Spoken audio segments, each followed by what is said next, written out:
Once, there was a forest. Not just any forest. It was called Rainbow Forest. Why? Because the trees had leaves of every color. Red, blue, yellow, and green. The river sparkled with purple water. The flowers sang little songs when the wind blew. It was a very happy place. And in this happy, colorful forest lived 3 very special friends. Their names were Rosie, Leo, and Pip. They loved to play games all day long. They played hide and seek behind the big blue mushrooms. They raced each other down the yellow hills. It was the best place to live. Rosie was a rabbit. She had long, floppy ears and a fluffy white tail. Rosie loved many things. She loved crunchy carrots. She loved hopping.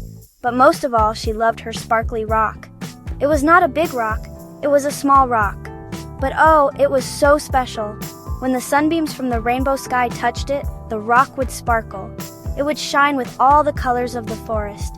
It filled Rosie's heart with so much joy. She kept it on a little mossy pillow right outside her burrow, where she could see its beautiful light every single day. Leo was a lion, a very friendly lion. He had a big, fluffy mane that was the color of sunshine. Leo was strong and brave, but he was also a little bit clumsy. Sometimes his big paws would trip over things. Sometimes his tail would knock things over. Oops! He was playing a game of tag with Rosie just yesterday. He had been chasing her all around her burrow. He had jumped and pounced and roared a friendly roar. He was having so much fun. He did not mean to be clumsy. He just wanted to play. But today was not a happy day. Today there was a problem. A big problem. Rosie woke up. She stretched her long ears. She wiggled her nose. She looked at her mossy pillow. The sparkly rock was gone. It was not there. The pillow was empty. Rosie looked everywhere. She looked under the pillow. She looked behind the pillow. She looked all around her burrow. The sparkle was missing. A big, sad tear rolled down Rosie's furry cheek. Then another, and another. Where could her beautiful, sparkly rock be? The forest suddenly did not feel so happy anymore. Leo the lion came bouncing along, ready for another day of fun. But then he saw Rosie. She was not hopping. She was not smiling. She was sitting on the ground, looking very, very sad. "What is wrong, Rosie?" Leo asked in his big, gentle voice. Rosie sniffled. "My sparkly rock," she whispered. "It's gone." Leo's big, sunny smile disappeared.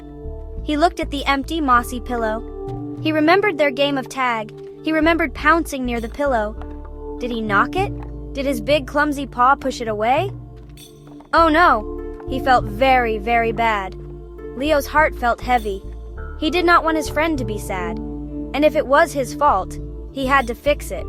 "Don't you worry, Rosie," he said, trying to sound brave.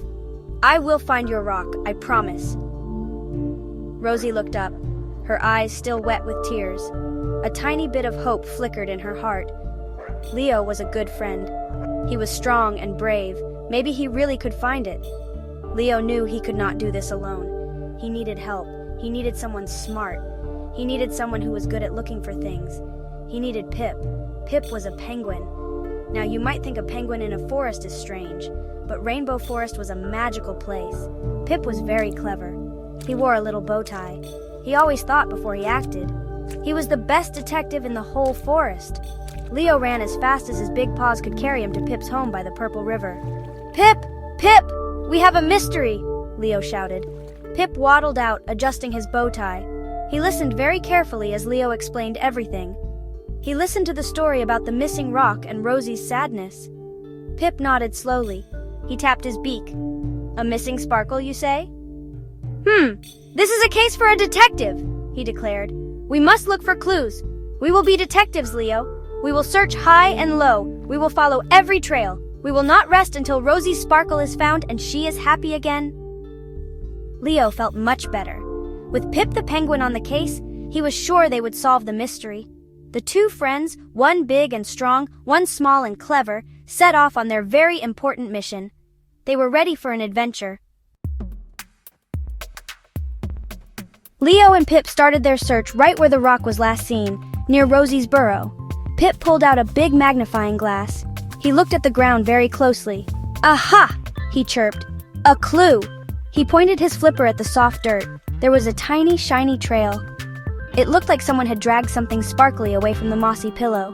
The trail was very, very faint, but it was there. It shimmered just a little bit in the sunlight. "Follow the sparkle," Pip announced. Leo nodded, his eyes wide with excitement. The adventure had begun. The shiny trail led them deep into the whispering woods. The trees here had silver leaves that whispered secrets to each other. As they walked, they saw a grumpy-looking badger. His name was Barnaby. Barnaby was busy tidying his front door. "Excuse me, Mr. Badger," said Pip politely. "Have you seen a sparkly rock?" Barnaby grumbled. "Sparkles? Bah, I have no time for sparkles. I am busy sweeping. Now, if you'll excuse me..." Leo and Pip saw that the shiny trail did not go near Barnaby's home, so they thanked him and continued on their way, following the faint shimmer on the path. Their next stop was by a very tall oak tree. A busy squirrel named Squeaky was running up and down the trunk. She had cheeks full of nuts. She looked very, very busy. "Hello, Squeaky," called Leo. "We are looking for a lost sparkle. Have you seen it?" Squeaky stopped and chattered. "A sparkle?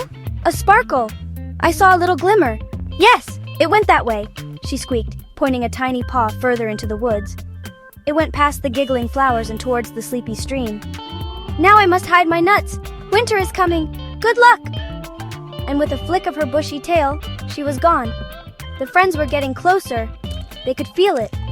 They passed the giggling flowers, which tickled them with their petals as they went by. They finally reached the sleepy stream. The stream gurgled softly like it was talking in its sleep.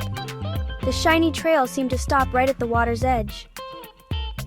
"Oh no," said Leo. "Did it fall in the water?" But Pip the detective looked closer. The trail did not go in the water. It went over the water. He saw tiny, glowing footprints on a smooth, flat stone that crossed the stream. The mystery was getting more and more interesting. Leo and Pip carefully crossed the sleepy stream. On the other side, the shiny trail became brighter. It led them to a large, hollow log. A warm, gentle light was glowing from inside the log. It was a beautiful, soft light. It pulsed gently, like a tiny heartbeat. It was the light from Rosie's rock.